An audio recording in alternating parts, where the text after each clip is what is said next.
สบายดีตอนแรงโลดสักเจียงทุกคนมื้อนี้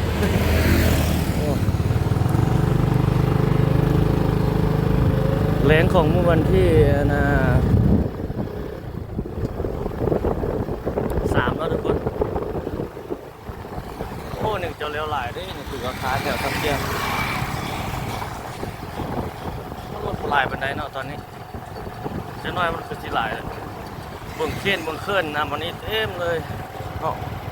กำลังขึ้นมาใหม่เรื่อยๆ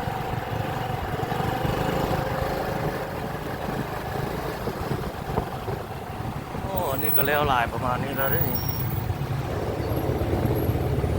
เขียนขึ้นมาพกเจิงเป็นเก่งเขตเศรษฐกิจคนจีนในเวียงจันทน์นี่แล้วหลายเลยเขาเจ้าเห็นหลายสั้นเนาะเขตเศรษฐกิจใหม่มันเป็นใหม่เลยทุกคนเลย เศรษฐกิจเก่าแต่พัฒนาขึ้นมาใหม่หลายอย่างเนาะเลยเป็นใหม่ หลายตึกอยู่นี่ก็มีคือกันเลยโอ้ผู้สาวไปนี่ก็มีกำลังเฮ็ดนี่ก็ได้สังเจียงเวียงจันทน์ในยามแรง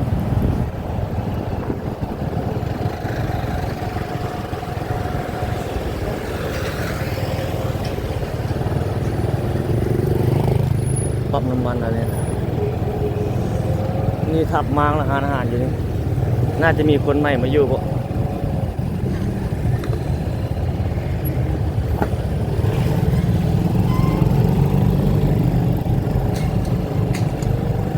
เข้าไปนี่สอดเอาทางเบื้องนั่นคุณ โลกอัปเดตเนาะเอาบริษัทใหม่เด้อทุกคนมานี่ว้าวเป็นไม้ของกองสดๆเลยหรือไม้ยามันเนาะ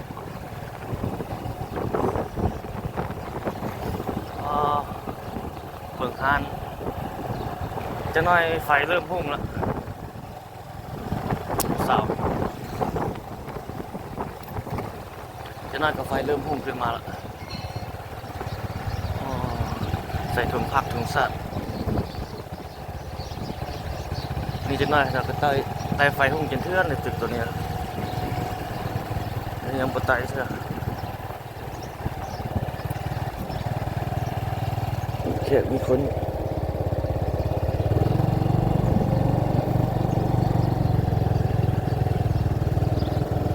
สังเจียงเวียงจันทน์ในยามแรงล่าสุด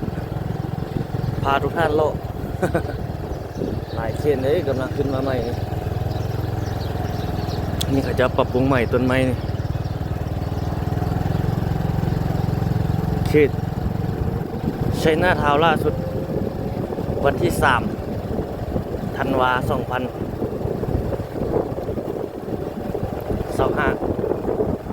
ท้ายปี 2025เนาะนี่เป็นเดือนสุดท้ายแล้วทุกคนเลย อีก20 ปลายมือก็หมดปี 2025แล้ว 2026ที่เข้ามาแทนที่แล้วตัวนี้ก็เลี้ยวไหลประมาณนี้เลยจะก็ยังเฮ็ดเร่งมือแล้วไว้จะเฮ็ดเหมือนจีนแป๊บเดียวโอ้เนี่ยจะใส่นี่กันเนาะเวลาเขาขี่รถไปมันขี้มันยังมันตกใส่เลยเขาเฮ็ดกันไว้โดบ้านทุกคนไปอัปเดตเราพาทุกท่านเลาะเบิ่งเลาะชมเรื่องจันบ้านเราอัปเดตเรื่อยเราก็ได้เนาะ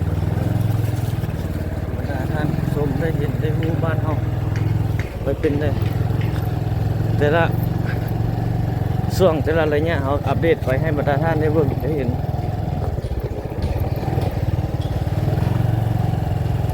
บ้านเงินก็บางหลังเพิ่นก็เฮ็ดมาใหม่เนาะนี่ทำมังเฮ็ดใหม่ก็มีบางบ่อนก็ย้ายออกขายแล้วคน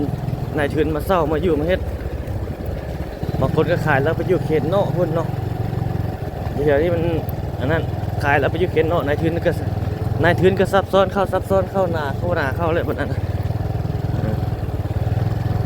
ถ้าเจ้าของดินบ่ออกเขาเจ้าก็บ่อยู่ได้นายทุนก็ได้เนาะบางบ่อนบางเงินบางจุดบางหลังก็ติดป้ายให้เช่าให้อย่างไปประมาณนี้นะติดป้ายให้เช่าให้ นั่นบางบ้านบางบ่อนก็ขายเลยก็มีอย่างประมาณนี้ขายเลยแล้วก็นายทุนเลยเข้ามาอยู่ นายทุนเข้ามาอยู่แล้วก็เป็นนานขึ้นนานขึ้นอันนี้คือนี่เจ้าของดินป่าปล่อยให้เศร้าหรือว่าขายแล้วเจ้าก็มาอยู่อย่างเงี้ยนี่ยาวไปพุ่นนี่บนนี้ก็เขียเลยนี่เกียงๆนี่อยู่บนอะไรนี่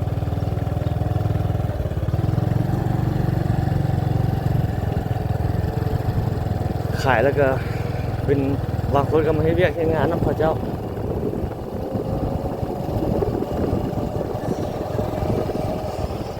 ผู้สาวเต็มเลยอยู่หันเมื่อกี้ผู้สาวเสือยืนรอท่าครับแขกมาจริงตัวนี้นี่เข้มงวดเลยเข้าไปถ่ายใกล้กับอะไรตัวนี้เราเข้าไปทางไหนเดินพระเจ้าบ่ให้ถ่ายนี่เป็นอันนั้นเลยตึกห้องแถว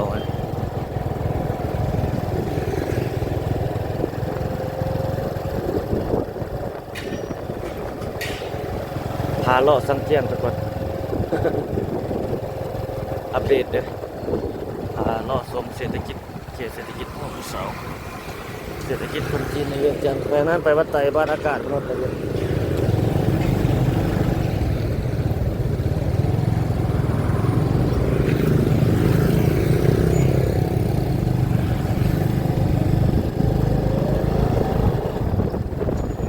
เริ่มใต้ฟืนใต้ไฟแล้วนะใช้หน้าเท้าในเวียงจันทร์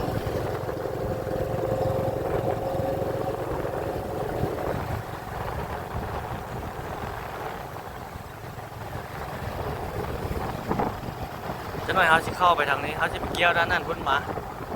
เกี่ยวบ่อนคลองน้ำขึ้นนะเข้านี่ก็ได้แต่ว่าเขาจะไปเกี่ยวขึ้นมามันจึงวนไปวนมา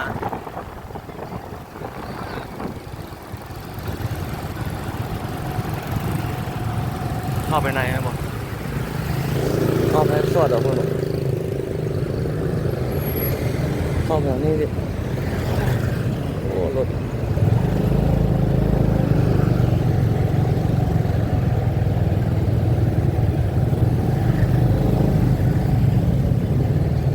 โอ้ผู้สาว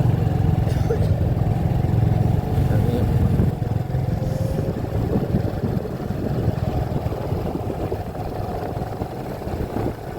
ส่วนหลายเป็นห้านะครับไฟเริ่มพุ่งเริ่มน้ำแล้วมาตอนกลางคืนนี่งาม พุ่งจนเทื่อนเลยจุดเด่นของข้าเจ้านี่คนจีนนี่คือเอาว่าวเลยมาแหละข้าเจ้ามักใส่ไฟใส่หยังไฟแสงสีเป็นจุดขายจุดดึงดูดเนาะตึกงามเลยทางนั้นเด็ดจุดดึงดูดความเจริญเนาะคนเฮาเนี่ยเข้าหาความเจริญเลยไฟหุ่งบันไดงามบันไดนั่นนี่เข้าไป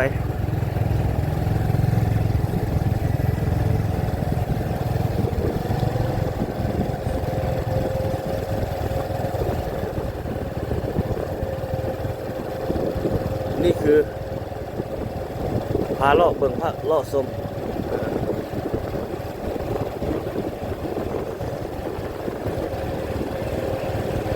เชี่ยวไปทางนั้นเอาไปนี่ไปทางเบื้องของน้ำพุ่นเบื้องของน้ำมันข้าเจ้าก็เฮ็ดอันนั้นเลยเฮ็ดแบบเขาน่าจะถมคลองแล้วเฮ็ดเป็นอย่างไปประมาณนี้เฮ็ดทางเฮ็ดอย่างประมาณนี้พ่อ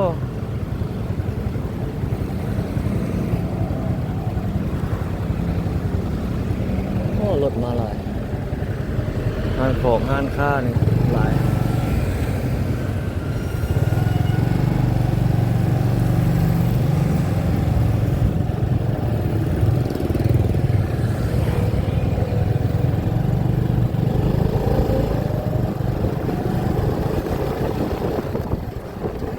ที่เขาเข้าไปทางนั้นเนาะเข้าห้องนั่นไปเกี่ยวไปทางนี้ป่ะนี่ มีร้านอาหารอยู่นี่มีแต่ก่อนมีสัก4 ชั่วโมงเลยแต่ว่าเขาเจ้ามั่งออกแล้วน่าจะเป็นโรงแรมเป็นอย่างขึ้นมาใหม่เลย ร้านอาหาร24ชั่วโมงนั่นคือมาหาก็เฮ็ดเป็นโครงสร้างนั่นมาใหม่บ่ทันนำไซฮอดปีเท่านั้นทับมางแล้วเปลี่ยนเจ้าของใหม่ละโอ้โห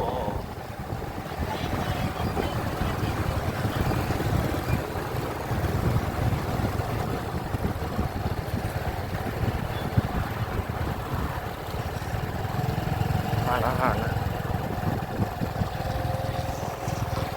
หมอคลินิกนี่ในนี่กำลังแปลงนี่นะ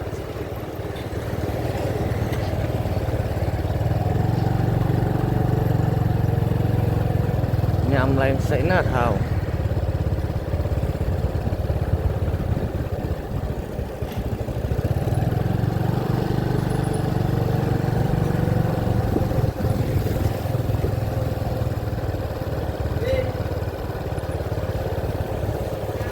นี่ก็แล้วหลายแล้วเด้แมวพระเจ้านี่โอ้ปิ่นกล้องไวพวกทุกคนลาชิลายตาบ่ นี่บนนี้เขาเจ้าเฮ็ดใหม่เป็นคลองน้ำแต่เขาเจ้าเสริมเล็กเสริมอย่างใส่อันฝืดปิดลงโอ้เขาเจ้าเฮ็ดปะเป็นน้ำมาทีพีนะนี่น่าจะเป็นถมวะนี่เขาเจ้าเอาน้ำมาทางนี้ได้ป่ะเนี่ย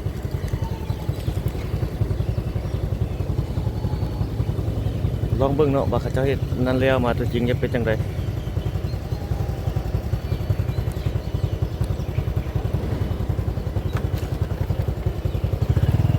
เดี๋ยวครับเดี๋ยวได้บ่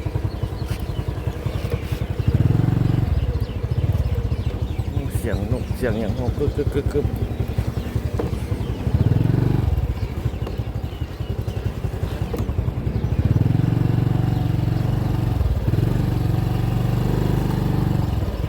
จะน้อยก็เป็นทางดีแล้วเจ้าเห็ดแบบนี้นะโอ้ตูนั่นเล่นไวขนาดเลยอันนี้นี่แต่ก่อนเป็นร้านอาหารเขาเคยมานั่นแบบนี้ทับม้างออกแล้วน่าจะเป็นโรงแรมเป็นตึกเขาเฮ็ดโรงแรมใหม่เลยเนี่ยเป็นร้านอาหาร5 ดาว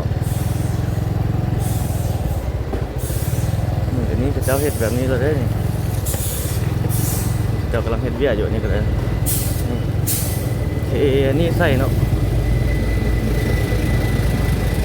เบิ่งว่าเขาจะเฮ็ดแบบใดทุกคนเนาะเอาสิมาอัปเดตอะไรเงี้ยเป็นเรื่อยๆไปให้ทุกคนได้เบิ่ง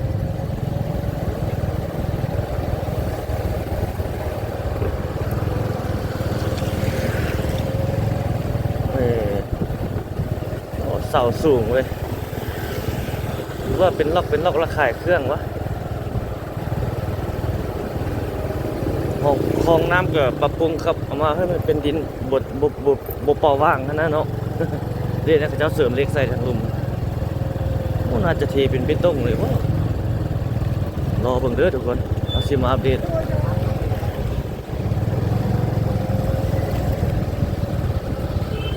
มาผาล่อเบิ่งใส่หน้าเท้าในเวียงจันทร์ไม่เข้าไปทางนี้บ่เลย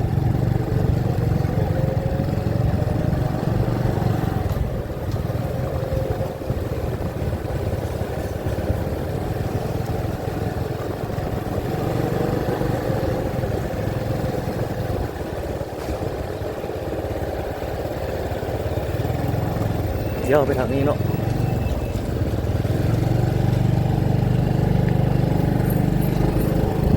โอ้รถดูด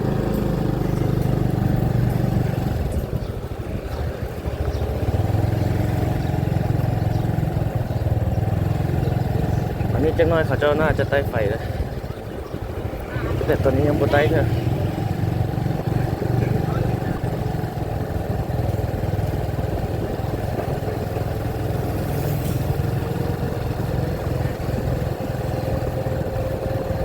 หลายคนจีนนี่พลเมืองเขาเจ้าหลายนะ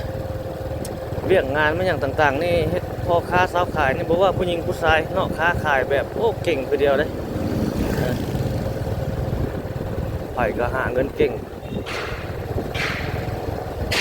ชายก็หาเงินเก่งผู้หญิงก็หาเงินเก่ง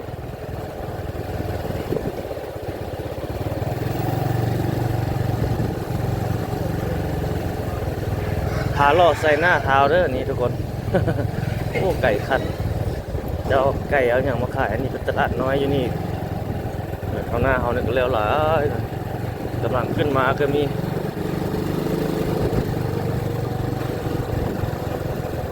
เขาเฮ็ดแล้วก็เปิดไปน้ำนะ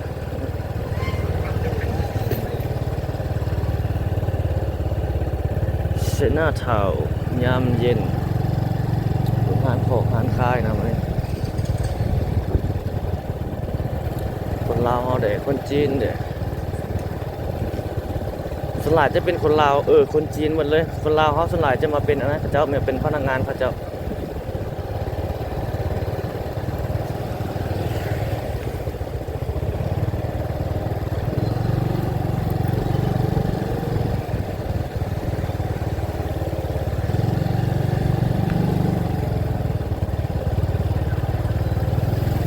นี่บนทางหน้านี่กำลังเห็นใหม่กำลังจบกำลังแปลงอยู่นี่ใหญ่เด้ตัวนี้ก็ได้2 เข่นพุ่นน่ะต่างเครื่องจังอยู่นี่มีโซนขายของกินอันนี้นะอาหารลาวเฮาอยู่โซนนี้แหละพนักงานที่เวียกคนลาวเฮาให้เวียกกินน้ำคนจีนนี่ส่วนหลายจะมาซื้อเนี่ยอยู่เนี่ยกินอยู่บนนี้เป็นเฝอเป็นอาหารลาวเฮาอาหารจีนก็มีอาหารลาวเฮานี่จะถือกว่าอาหารจีนบางคนจีนเจ้าก็กินอาหารลาวเขาเลย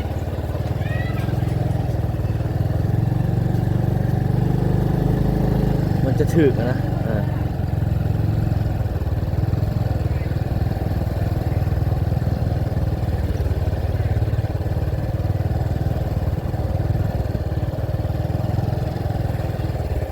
ขาโลเนาะโอ้ตอนนี้อาหารไปห้องนั่นห้องนี้วะว่าสิไปห้องนั้นอย่าไปอันนี้ซะ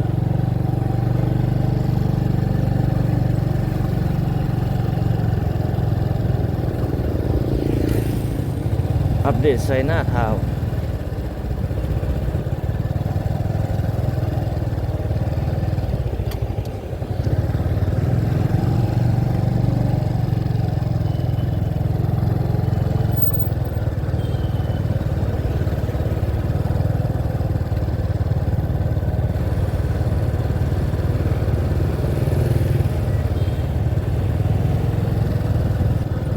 เลี้ยวหลายแล้วนี่ใส่หน้าเท้านี่ตึกสูงๆนี่แม่นใส่หน้าเท้าเท่เลย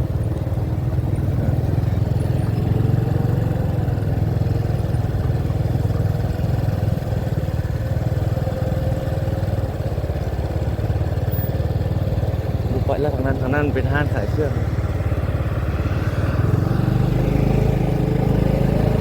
ห้างขายเครื่องเสื้อผ้าส่วนหลายจะปิดและโซนทางนั้นนะโซนทางนี้ถ้ามากลางคืนนี่มันจะตัวนี้ยังเปิดหลายตัวนี้เดี๋ยวนี้มันจะเป็นร้านอาหารเป็นบริษัทเขาเจ้า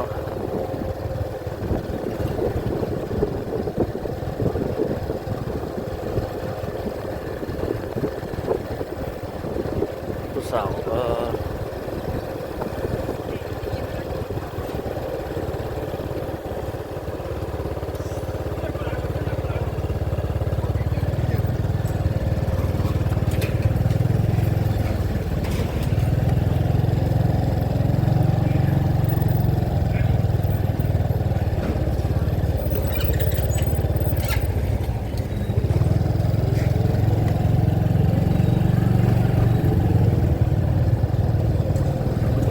จนวันนี้พาลอกเขตเศรษฐกิจคนจีนเนาะ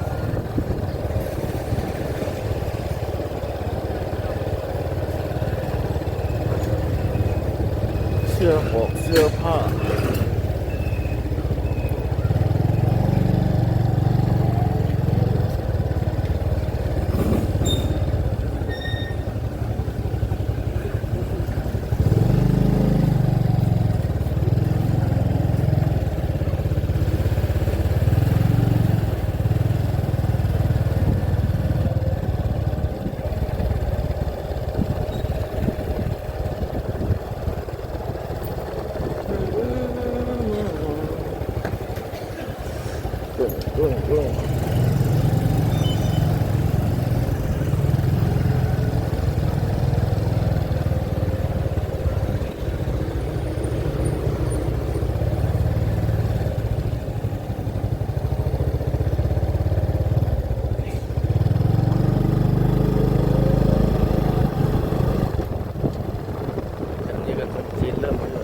จ้าขายเลขเนาะ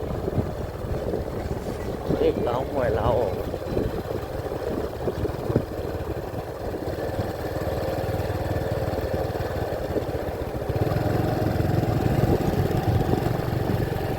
ห้านปิ้งหมู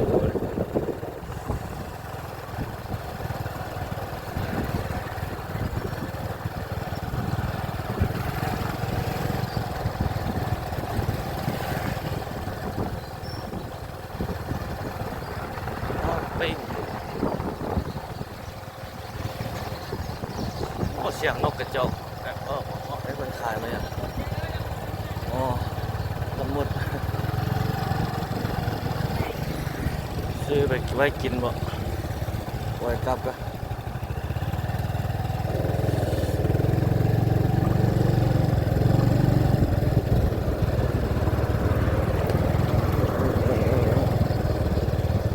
ละมุดว่ะมันละมุดทงเขาเลย อันก็มันถูกเข้า5,000แซ่บเป็นเงยน้อยอยู่แต่ว่ามันกรอบแซ่บ กูเป็นดันดิ บ่ค่าประกันคันบ่แซ่บเนี่ยเอามาส่งคืนอื่นเด้ มาส่งเสียงเลย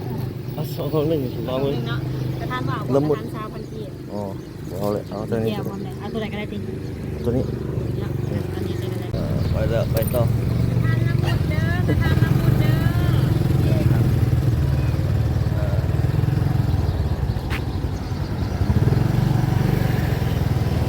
ซื้อนี่เนาะถุงหนึ่ง25,000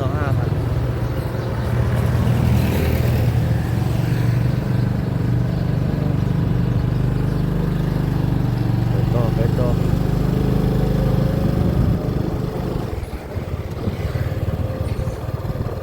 จำนวน25,000กีบ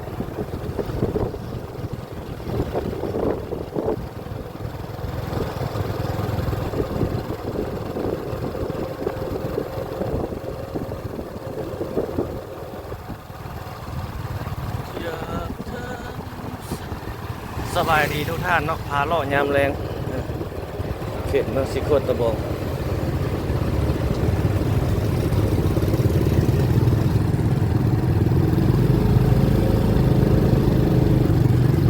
โอ้มาทางนี้รถกระไรเมื่อนั้นตลาดโกโก้ก็มีคนมานั้นหลายอยู่ด้วยฮะคนมาซื้อเครื่องซื้อของเวียงจันทน์บ้านเฮายามแรงนี่เฮามุ่งหน้าลงไปทางสีไข่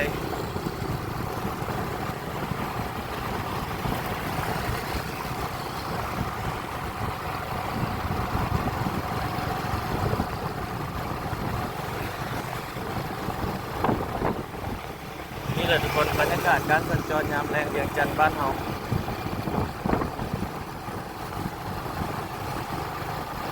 โอเคทางหน้ารถสิบุติดวะ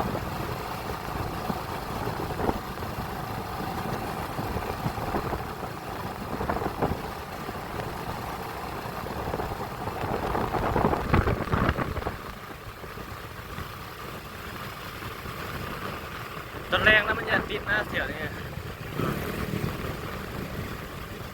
เจ้าเลิกเรื่องงานมาตัวนี้บ่มีไฟแดงนะ สีแยกวัดใจแล้ว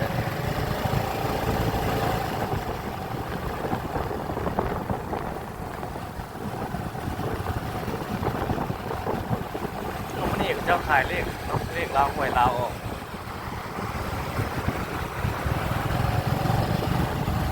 เบื้องนั้นมีตึกแก้วเป็นโรงแรมของท่านเว้นแต่เป็นตึกแก้ว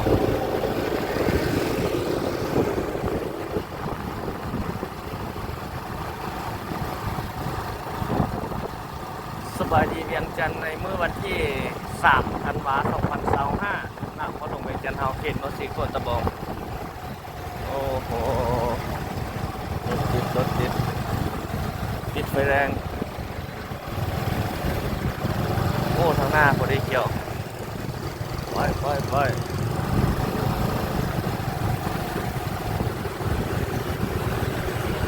วิถีชีวิตของชาวเวียงจันทน์ในยามแรงเนาะตอนแรงก็กลับบ้านกลับซ่องพุ่งเศร้ามาก็ไปเวียกไปงาน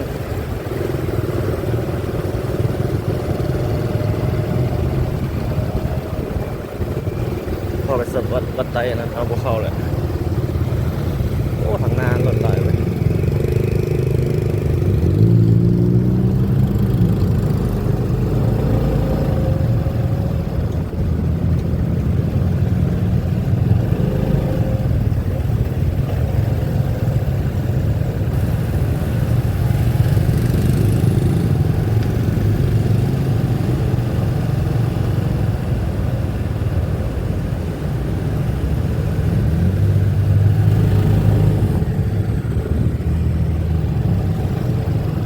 บรรยากาศในยามค่ำคืนบ้านเฮาทุกคนเอ้ย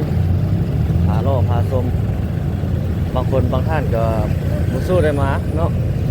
บางคนบางท่านก็มาเลย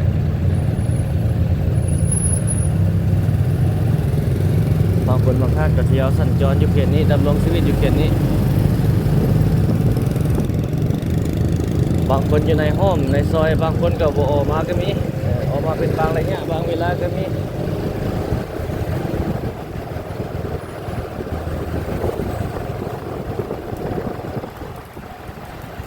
สาวขายเลขลาวห้วยลาวออกก็มาเลย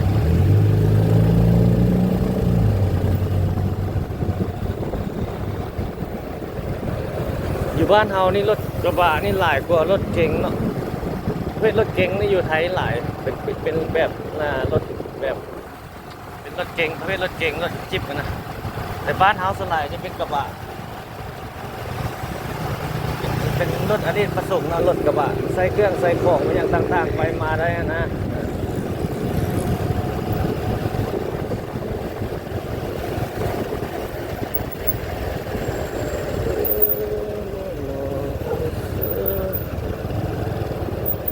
โอ้รถตามพานะ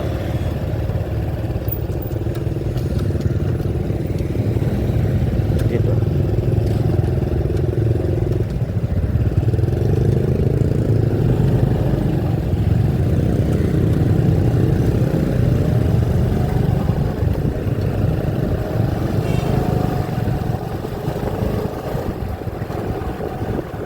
เวียงจันทน์ในยามแรง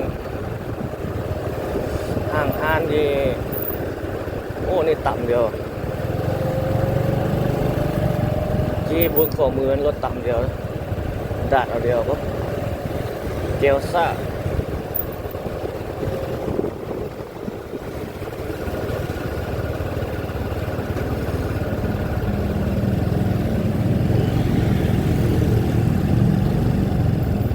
ข้าวหอมเมื่อกี้ก็ได้เนาะยำจีนเป็นอย่างเราคนเฮาเลยมักยำจีน อาหารจีนนี่หลายคนก็มักละโอ้ทางนาเพิ่นใส่ต้นคริสต์มาส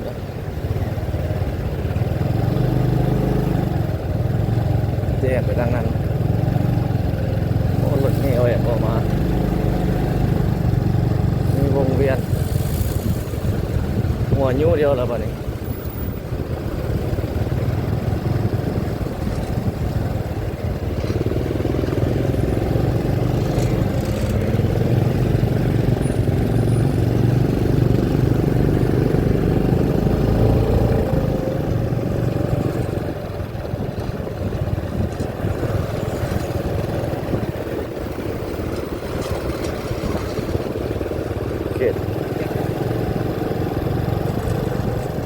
เขตสีไข่แล้วเขตนี้นะ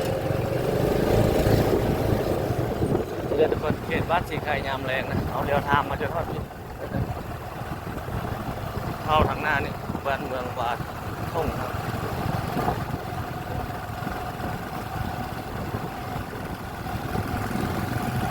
เรื่องแคมป์ของห้อมสร้างซอยแถวนี้มันปูไปต้องใหม่หลายห้อมเลย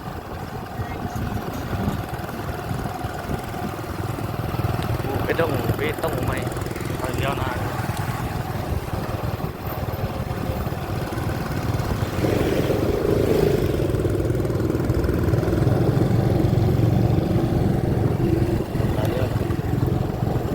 สี่บนเงินท่าห้องพกเข้ามานี่หน้านี่สอดใส่แคมป์ของเลย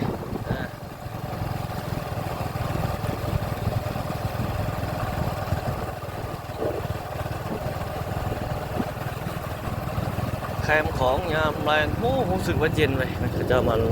เบิ่งตะเวนตกดินโอ้ท้องฟ้าสีครามนี่แคมป์ของเรานี่เงินเฮ็ดใหม่ก็มีแคมป์ของอันนี้นะเบื้องนั้นน้ำของเบื้องนั้นเป็นฝั่งไทยฝากน้ำไปเบื้องนั้นนะแถวนี้ยังมีเงินไม้ทรงลาวอยู่หลายนะเขตบ้านเมืองวาท่งหรือว่าสีบนเมืองท่าเนี่ยเงินไม้ทรงลาวเดิมนะโอ้ฝนมันมาสิตกวะเนี่ยว่ามี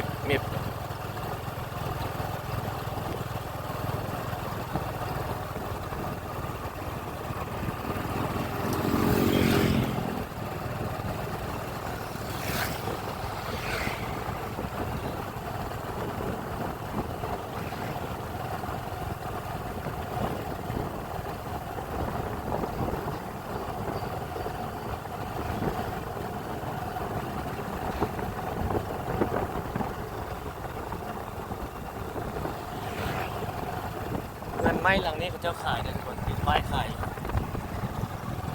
มีอ่างน้ำประเทศใหม่อะเนี่ยอ่างน้ำประปาเมืองสีขอดดูดน้ำคลองขึ้นมาเลยมันเป็นนะเป็นอยู่บนกดดูดน้ำคลองขึ้นมาโต่งมานะ